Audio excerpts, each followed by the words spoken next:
Welcome to The Newsworthy. All the day's news in less than 10 minutes. Fast, fair, fun, and on the go. Today we are talking about Trump's invitation to Putin, why the NFL hit pause on the Anthem rule, and the newest type of Starbucks store. Those stories and many more in less than 10 minutes. I'm Erica Mandy. Today is Friday, July 20th. You ready? Let's do this.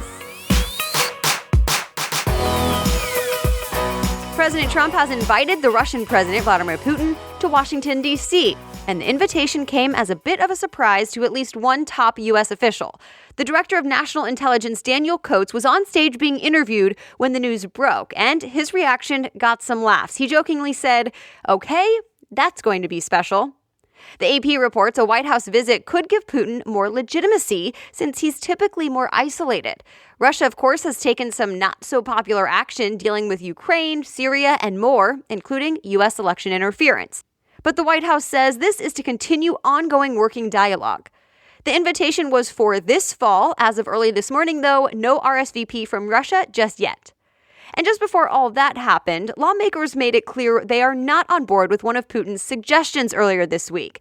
Putin had said, let's do a trade of sorts. Russia will give the U.S. access to Russian officials accused of crimes if the U.S. will give Russia access to some chosen American officials. Well, Congress voted 98-0 that it's not going to happen. Reports say President Trump called it an incredible offer earlier, but now the White House says while the offer was sincere, President Trump is not on board. It's being called historically rare that a president would criticize the Federal Reserve, but that's what happened yesterday. President Trump says he's just telling it how it is. So President Trump told CNBC that he's not happy with the Fed raising interest rates. He said he feels like every time he takes action to help the economy grow, the Fed raises rates, which is at least meant to keep that growth and inflation in check. Remember, the Fed raised rates twice already this year and says 2 more hikes could be coming soon. Presidents typically don't talk about it because financial markets are supposed to trust that the Federal Reserve's decisions won't be political. President Trump says he gets that, and he's not trying to influence decisions, but he likes to say how he feels.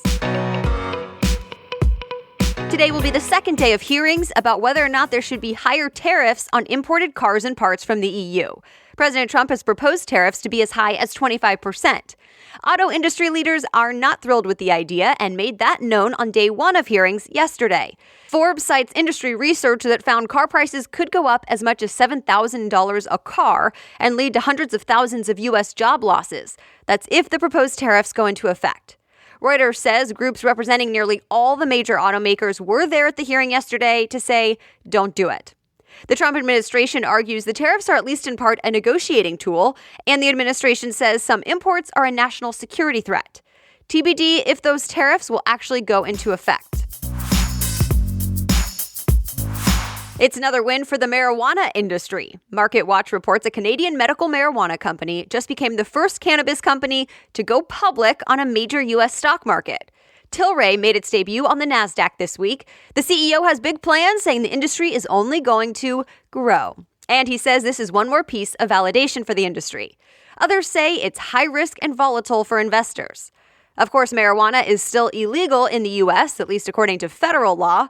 So right now, Tilray only sells cannabis to patients and companies in Australia, Canada, and Germany.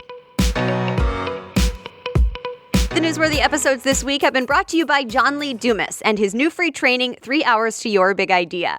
JLD is a well-known podcaster and entrepreneur, and he often hears from people that they either don't have their big idea yet, they have too many ideas, or they want to feel more focused with the idea they have. So he decided to help out. You can download the program on the spot at yourbigidea.io and have your big idea in just 3 hours from right now. In fact, one person who went through the program wrote this about it on Facebook. She said, "It's focused and fast. At the same time, it forced me to stop and think. What came up as my big idea was a surprise, but once it hit me, I could not let it out of my mind. I now feel so confident it's the right way to go." So you can learn more and see if it's right for you at yourbigidea.io. That's yourbigidea.io. Now, back to the news. So about that new NFL rule that said no protests allowed during the national anthem, Never mind. The NFL says it's agreed to hit pause on the policy, at least for now. Remember, players were protesting social injustice by kneeling during the national anthem before games, and it caused a lot of controversy. In May, the NFL said players would be required to stand or stay in the locker room. The players' union, though, wasn't happy. So now ESPN reports the NFL and the Players Union put out a joint statement saying no rules about the anthem will be issued or enforced for several weeks while they're in talks about it. The hope is they'll decide together how to move forward. Stay tuned. Netflix is getting into radio, satellite radio. Netflix and Sirius XM are joining forces to bring you a new comedy radio station, and it'll be called Netflix is a Joke Radio. CNBC says it'll focus on stand-up and highlights from Netflix's original comedy programming and maybe a good promo tool for its video service. Sirius XM hopes the new comedy content will give it an edge over the other radio and music streaming competition. AMC is teaming up with Facebook to give you another option to buy your tickets online. Deadline reports it's the first time a big theater chain has made a deal with Facebook. The social site gives you the option to search for movies by location or show times and already has a partnership with Fandango and Atom Tickets. But now you can also choose AMC. Just click the Movies tab under the Explore section. Starbucks will be opening a signing store in Washington, D.C. Signing as in sign language. Starbucks says the employees must all be proficient in American Sign Language, and the design will be catered to people who are deaf or hard of hearing. It's the first Starbucks of its kind in the U.S., although there is another one like it in Malaysia. The D.C. signing store will be close to Gallaudet University, which is a liberal arts school for the deaf. You can still go to the Starbucks if you can't use American Sign Language. There'll be instructions on how you can order. The new store is set to open up in October. How does a 4-day work week sound? Well, the New York Times reports a New Zealand firm tried it out, requiring only 32 hours of work each week. And apparently, it went really well. The company says productivity was higher and employees showed up and were on time more often. There's now talk of making it a permanent change at that firm.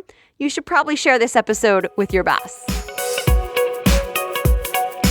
And that's it. You are all caught up for today. Quick reminder that you can call in and leave me a message anytime. Let me know why you listen to The Newsworthy or ask a question for a 3-Question Thursday interview segment. I may play your message on the air. Just call and leave a message at 812-785-NEWS. That's 812-785-NEWS. Or find me on social media and say hello. The Newsworthy is ready for you every day, Monday through Friday by 4 in the morning Eastern Time. So I'll be back with more news on Monday. Have a great weekend.